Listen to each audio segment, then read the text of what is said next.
Hello friends, आप लोगों का स्वागत है हमारे यूट्यूब चैनल पर।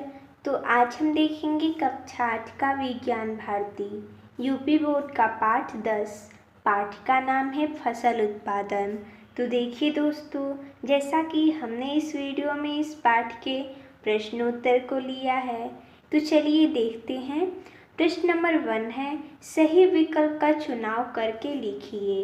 तो जैसा कि यहाँ पर प्रश्न दिया गया है और 4 विकल्प दिए गए हैं, जो विकल्प सही रहेगा उसका हमें चुनाव करके लिखना है। तो प्रश्न है, निम्नलिखित में रबी की फसल है, तो हमें बताना है कौन है। तो धान है, मक्का है, मूंगफली है या गेहूं है। तो पूछा है रबी की फसल, तो रबी की फसल कौन है, गेहूं है। तो ये सही हो जाएगा। अगला प्रश्न है, निम्नलिखित में खरपतवार नाशी है।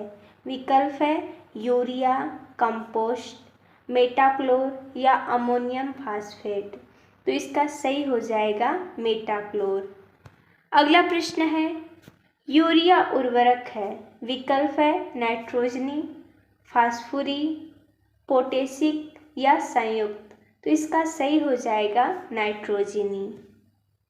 अगला है शैवाल है। विकल्प है गाय, भैंस, मछली या मुर्गी। तो शैवाल कौन है, तो गाय है। तो ये सही हो जाएगा। साहिवाल एक प्रकार का बोल सकते हैं, जाति बोल सकते हैं। तो वो किस में आता है, गाय में आता है।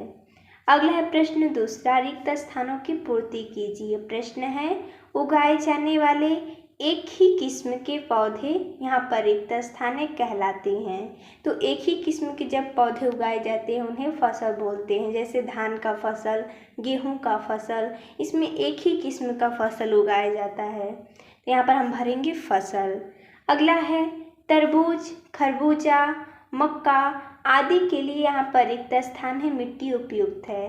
तो जहाँ पर तरबूज, खरबूज या मक्का उगाया जाता है वहाँ पर बलुई मिट्टी पाई जाती है, यानी कि उनके लिए कौन सी मिट्टी अच्छी होती है, बलुई मिट्टी।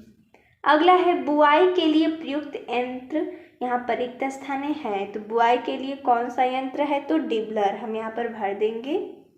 अगला सोनालिका यहाँ पर रिक्त स्थान है कि उन्नत किस्म है जो संकरण के फलस्वरूप प्राप्त हुई है।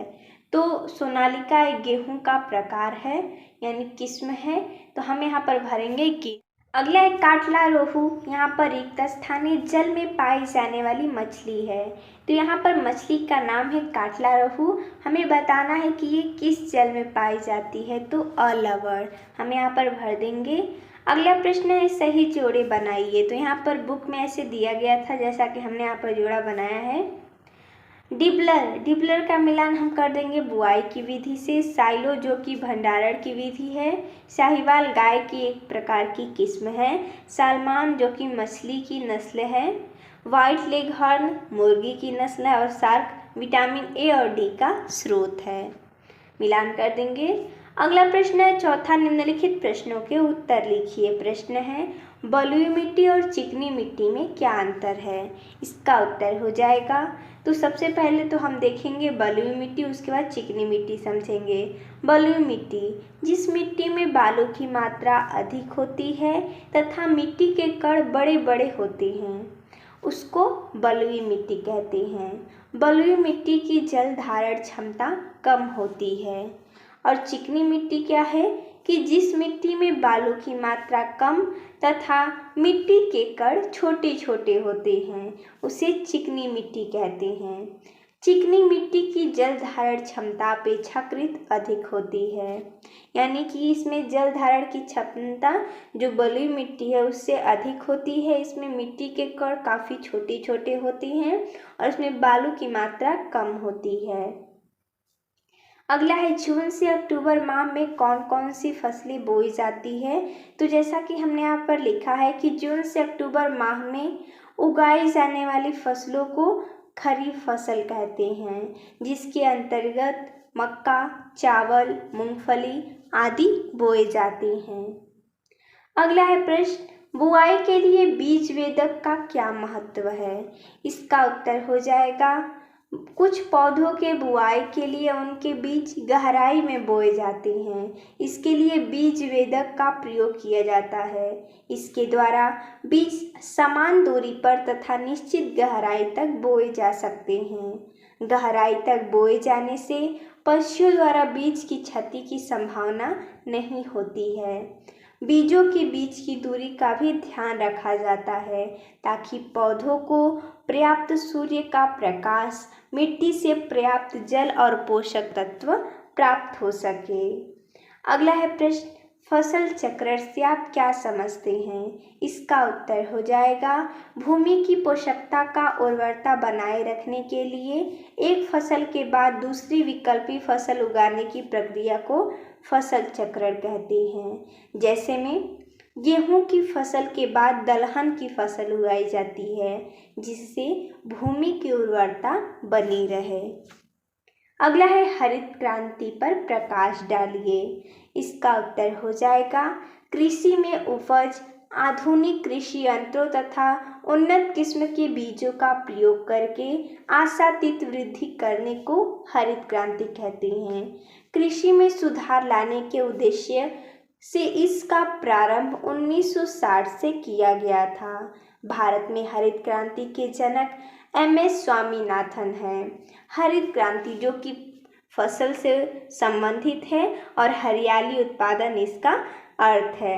इसके जनक कौन है? MS स्वामीनाथन। और इसकी प्रारंभ कब हुई थी? 1960 ईस्वी में। अगला है गाय और भैंस की दो उन्नत किस्मों के नाम लिखिए। तो जैसा कि हमने यहाँ पर लिखा है, गाय की दो उन्नत किस्में, पहला है साहिवाल, दूसरा है हॉल्स्टीन। और अगला है भैंस की दो उन्नत किस्में, पहला है मुर्रा और दूसरा है महसाना। अगला है प्रश्न, ऊष्मायन काल किसे कहते हैं? इसका उत्तर हो जाएगा, मुर्गी अंडे पर बैठकर उसे 21 दिन तक सेती है। इस अवधि को उष्णायन काल कहते हैं। इससे अंडे को नमी एवं उष्णता मिलती है। यह अंडे में भ्रूण के विकास एवं अंडों के स्फुटन में सहायक है। अगला है अंडों की गुणवत्ता की जांच कैसे करेंगे? इसका उत्तर हो जाएगा, अंडों की गुणवत्ता की जांच करने के लिए गर्म पानी से भरे पात्र में अंडे डाल दें। जो अंडे पानी में डूब जाते हैं वह अच्छी गुणवत्ता वाले होते हैं तथा जो अंडे तैरते रहते हैं वह खराब अंडे होते हैं। चलिए अगला देखते हैं। एक कुक्कुट फार्म में पक्षियों को दिए जाने वाले आहार का वर्णन कीजिए। इसका उत्तर हो जाएगा, कुक्कुट फार्म में पक्षियों को आहार के रूप में दले हुए दाने, हरी खाद्य सामग्री और गेहूं, मक्का, बाजरा जैसे अनाजों को पीसकर इसमें कंकड़, बालों का चूरा या चूना पत्थर का चूरा मिलाकर देती हैं।